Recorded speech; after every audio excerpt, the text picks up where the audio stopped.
Selamat berjumpa lagi dalam Renungan Blessing Morning pada hari ini. Kiranya kasih karunia dan damai sejahtera dari Allah Bapa dan Tuhan Yesus Kristus senantiasa menyertai saudara sekalian.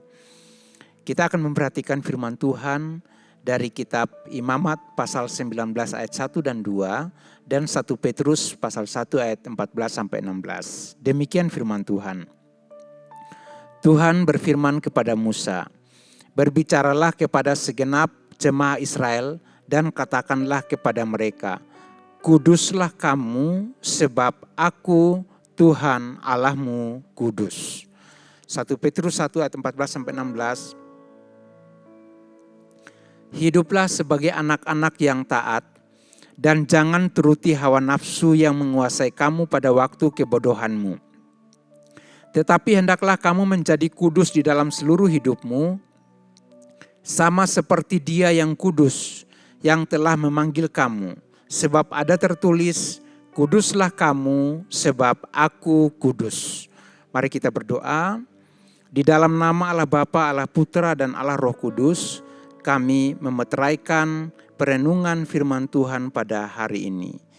Tuhan memimpin kami semuanya. Amin.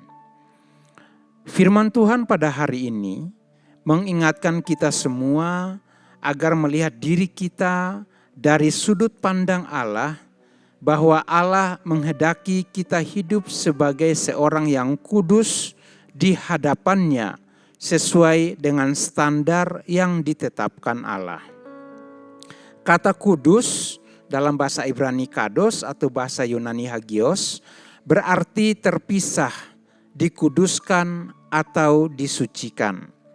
Antonim dari kata kudus adalah najis, kotor, haram, atau jorok.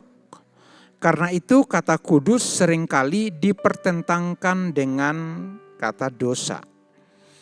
Dalam hubungan orang percaya dengan Tuhan, kata kudus hendak menunjukkan bahwa orang percaya adalah orang-orang yang dipisahkan dari dosa, dikhususkan bagi Allah, atau disucikan Allah dari segala dosa. Umat Israel dalam Perjanjian Lama disebut sebagai orang-orang yang kudus bagi Allah. Sedangkan dalam Perjanjian Baru, orang percaya disebut orang-orang kudus oleh karena pengorbanan Kristus Yesus yang menebus dosa manusia. Kitab 1 Petrus 1 ayat 15 menekankan tentang pentingnya kekudusan bagi umat Tuhan dalam seluruh aspek kehidupannya. Sebagaimana Allah telah memanggil orang percaya untuk keluar dari kegelapan menuju kepada terang Allah di dalam Kristus Yesus. Dan Allah juga menetapkan standar kekudusan itu. Hendaklah kamu kudus seperti Allah adalah Allah yang kudus. Demikianlah standar ini akan membedakan standar hidup orang percaya dengan orang-orang yang tidak percaya atau tidak mengenal Allah. Dalam Imamat pasal 19, di saat Tuhan berfirman kepada umat Israel, terdapat pernyataan dari Tuhan bahwa akulah Tuhan Allahmu. Pernyataan ini tertulis banyak 14 kali. Pernyataan yang dikatakan Tuhan, akulah Tuhan Allahmu, setelah Ia memberikan gambaran tentang kebiasaan-kebiasaan yang dapat merusak kekudusan umat Tuhan. Beberapa contoh praktek hidup sehari-hari yang dapat menolong umat Tuhan untuk memahami tentang kekudusan hidup di dalam Tuhan adalah sebagai berikut. Yang pertama, seorang anak harus segan atau harus menghormati ayah dan ibunya. Demikian juga ia harus menghormati orang yang lebih tua. Pernyataan ini hendak menunjukkan bahwa anak yang tidak menghormati orang tua akan merusak kekudusan hidupnya. Selanjutnya dikatakan bahwa berbagi hasil pertanian dengan orang miskin atau memperhatikan orang-orang miskin. Hal ini hendak menunjukkan bahwa orang yang secara ekonomi mampu namun tidak memberikan pertolongan kepada orang-orang miskin, mereka adalah orang yang merusak kekudusan hidup mereka di dalam Tuhan. Selanjutnya orang-orang yang mencuri, orang-orang yang berbohong dan berdusta kepada sesama dan bersumpah dusta demi nama Tuhan, baik secara sadar ataupun tidak sadar, mereka pun sedang melanggar kekudusan nama Tuhan. Karena itu Tuhan berfirman kepada umat Israel bahwa jangan mencuri, jangan berbohong, jangan berdusta kepada sesama, dan jangan bersumpah dusta demi nama Tuhan. Kalau ya, katakan ya. Kalau tidak, katakan tidak. Sebab selebihnya berasal dari iblis. Demikianlah yang diajarkan Tuhan Yesus. Selanjutnya, orang yang memeras sesamanya manusia.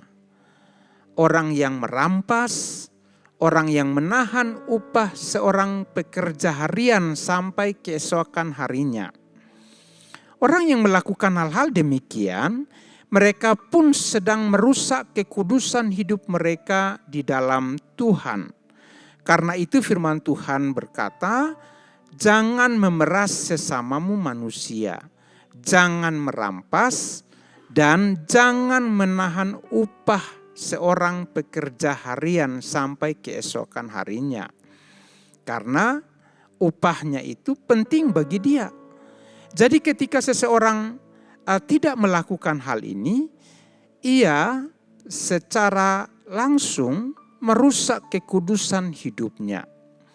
Selanjutnya dikatakan bahwa orang yang mengutuki orang tuli dan orang yang menaruh batu sandungan di hadapan orang buta. Artinya orang yang menghina dan menyusahkan orang-orang disabilitas. Mereka merusak kekudusan hidup mereka di hadapan Tuhan.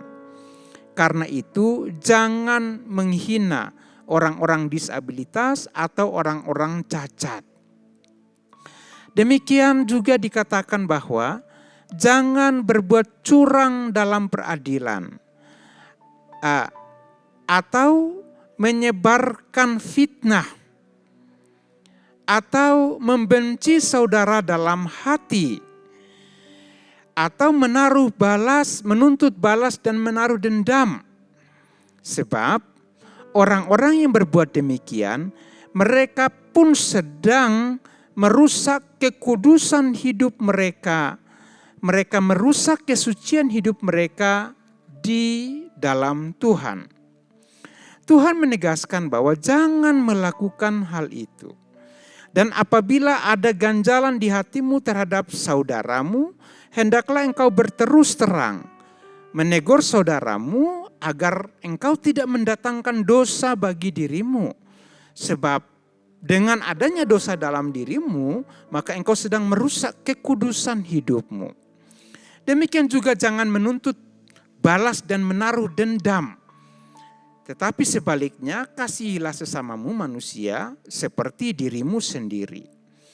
Jadi hal-hal yang telah disebutkan di dalam kitab Imamat pasal 19 ini hendak menegaskan kepada umat Tuhan bahwa umat Tuhan perlu untuk menjaga kekudusan hidup mereka.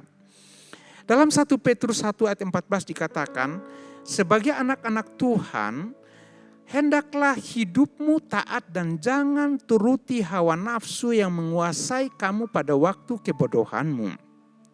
Saat ini kita ada di dalam Kristus Yesus dan kebodohan tidak menguasai kehidupan kita.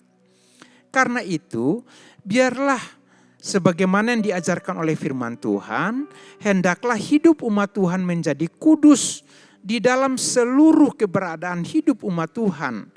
Menjadi kudus sama seperti Dia yang kudus, yakni Allah di dalam Kristus Yesus yang memanggil kamu, sebab ada tertulis kuduslah kamu sebab aku kudus. Saudara sekalian, kehendak Tuhan bagi kita adalah memiliki kehidupan yang berbeda dengan dunia ini. Kita adalah orang-orang yang telah dipisahkan Allah dari dosa, agar kita hidup dalam kekudusan dan kesucian. Marilah kita menunjukkan praktek dan gaya hidup kudus sebagaimana kita telah dipanggil untuk dikuduskan di dalam Kristus Yesus. Dan kita bisa hidup seperti yang dikehendaki Allah menurut standar yang ditetapkan Allah. Hendaklah kamu kudus sebab aku kudus. Demikian firman Tuhan, mari kita berdoa. Bapa, di dalam nama Tuhan Yesus Kristus, pagi ini kami berdoa, mohon Roh Kudus bekerja, menjamah hati setiap pendengar Blessing Morning, dan memimpin kehidupan mereka, dan menolong mereka untuk mempraktekkan gaya hidup kudus. Sebagaimana mereka telah dipanggil di dalam Kristus Yesus, mereka telah dikuduskan di dalam Kristus Yesus, dan mereka oleh karena tuntunan Roh Kudus mereka menunjukkan gaya hidup sebagai seorang yang dikuduskan Allah. Dan mereka boleh hidup seturut dengan standar Allah, yakni hendaklah mereka kudus sama seperti Kristus Yesus. Allah adalah Allah yang kudus. Bapa di surga, hari ini kami berdoa untuk mereka yang saat ini menyimpan dendam, menyimpan kebencian, kemarahan untuk seorang saudara. Kami berdoa supaya oleh karena Kristus Yesus mereka belajar untuk mengampuni, melepaskan pengampunan untuk orang yang berbuat salah pada mereka.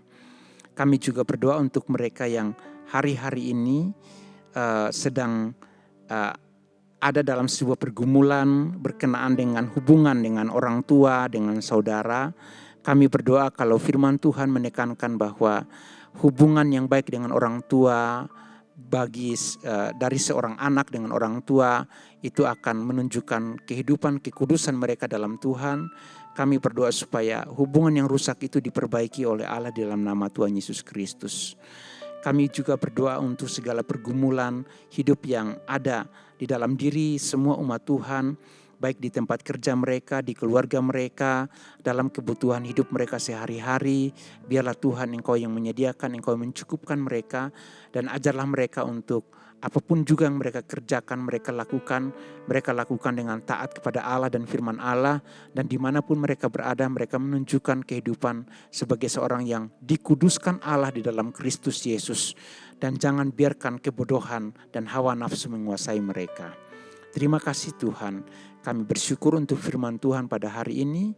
Dan setiap doa yang kami naikkan kepada Tuhan untuk pendengar Blessing Morning, kami percaya bahwa dalam keluarga mereka, orang tua, anak-anak, dalam setiap cita-cita, impian, harapan, dan masa depan mereka semua diperhatikan Tuhan dan diberkati Tuhan. Terima kasih, dalam nama Tuhan Yesus kami berdoa. Bapak, Ibu, dan Saudara yang dikasihi Tuhan, terimalah berkat Tuhan. Tuhan memberkati engkau dan melindungi engkau. Tuhan menyinari engkau dengan wajah-Nya dan memberi engkau kasih karunia. Tuhan menghadapkan wajah-Nya kepadamu dan memberi engkau damai sejahtera. Diberkatilah engkau dalam seluruh kehidupanmu dengan berkat-berkat daripada Allah Bapa, Allah Putra, dan Allah Roh Kudus. Dalam nama di atas segala nama, itu nama Tuhan Yesus Kristus. Haleluya. Amin.